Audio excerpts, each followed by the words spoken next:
ନାଇଁ ଏଇଟା ବିଧିବଦ୍ଧ ତଦନ୍ତ ହୋଇ ଦୋଷୀକି ଉପଯୁକ୍ତ ଶାସ୍ତି ଦିଆଯାଉ। ଆମେ ତାହେଲେ ଚିର ଉପକୃତ।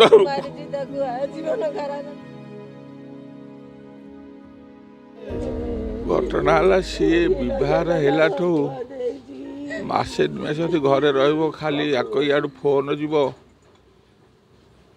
ଆସେ ଯିବୁ ବୁଲିକିରି। ପ୍ରତି 8 ଦିନେ ଥରେ ଯଦି ନ ଆଣିବ ତାହେଲେ ଲଙ୍କା କାଣ୍ଡ କରିବ ଘରେ। କେତେ ବରଦାସ୍ତ କରିବୁ।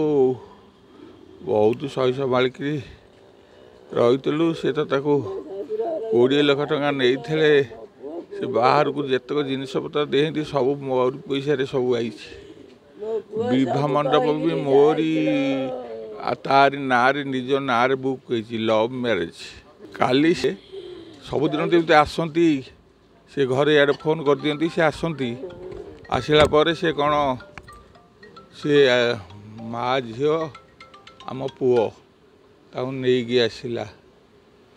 ଆସିକିରି କ'ଣ କୋର୍ଟ କ'ଣ ସେ ଯେଉଁ ଆଗରୁ ଯେଉଁ କାଗଜପତ୍ର ସବୁ ହେଇଥିଲା, ତୁ ଭଲ ଟିକେ ଚଳିବୁ ବୋଲି, ସେ ସେଟା ତ କିଛି ମାନିଲାନି। କ'ଣ ସେଠି ବସିକିରି ବସିଥିଲେ, ସେଇଠୁ ସେ ଆସିନ୍ତି କେତେବେଳେ, ଆଉ ଆମେ ବି ଜାଣିନୁ କିଛି ନାହିଁ। ଆମେ କହିଲୁ ଯାହା ଏମିତି କେଉଁଠି ଆସିବେ। ଆମେ ଶୁଣିଲା ବେଳକୁ 6-7 ବେଳକୁ ଏମିତି ଅବସ୍ଥା। ଏଥିରେ ତା ମୁଖ୍ୟ ହେଲା ତା ୱାଇଫ୍ ଆଉ ତା ମା, ଆଉ ବାପ, ଭାଇ ଆଉ 2 ଭଉଣୀ। ନାଇଁ ଏଇଟା ବିଧିବଦ୍ଧ ତଦନ୍ତ ହୋଇ ଦୋଷୀକି ଉପଯୁକ୍ତ ଶାସ୍ତି ଦିଆଯାଉ।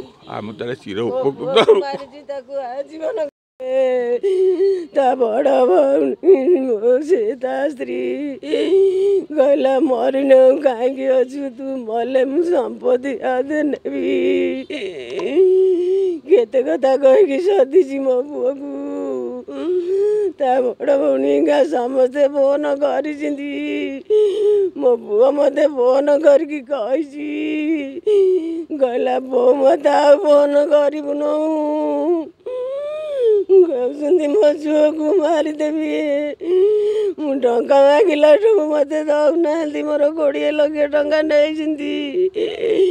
ମୋତେ ଧମକ ଦେଉଛନ୍ତି, କହୁଛନ୍ତି ତୋ ଝିଅକୁ ମାରିଦେବୁ, ତତେ ମାରିଦେବୁ। ମୋ ପୁଅକୁ ମାରିଦେଲେ ଲୋ କହିକିରି। ମୋ ଧନ ସବୁବେଳେ କଳପୁଣା 1.5 ବର୍ଷ ହେଲା। ସବୁବେଳେ କଳିଶ ଗଡ଼ା ମୋ ପିଲାକୁ ଦିଏନି ଖାଇବାକୁ। ମୁଁ ଥରେ ପଚାରିଲି, ମୋ ପୁଅ କହିଲା ବୋଉ ମୋତେ ଏମିତି କହୁଛନ୍ତି। ସେ କେତେବେଳେ ବାପ ମାଆକୁ କଳପୁଣା କରେଇନି। କହିବ ତମେ କାହିଁକି ଅଧୈର୍ଯ୍ୟ ହଉଛ, ମୁଁ ଭଲ ପାଇକି ଆଇଛି। ମୋ ବାପ ମା ସବୁଠୁ ଭଲ ସମସ୍ତଙ୍କୁ କହିକି ଯାଇଛି। ମୋ ଧନକୁ ଖାଇଦେଲେ।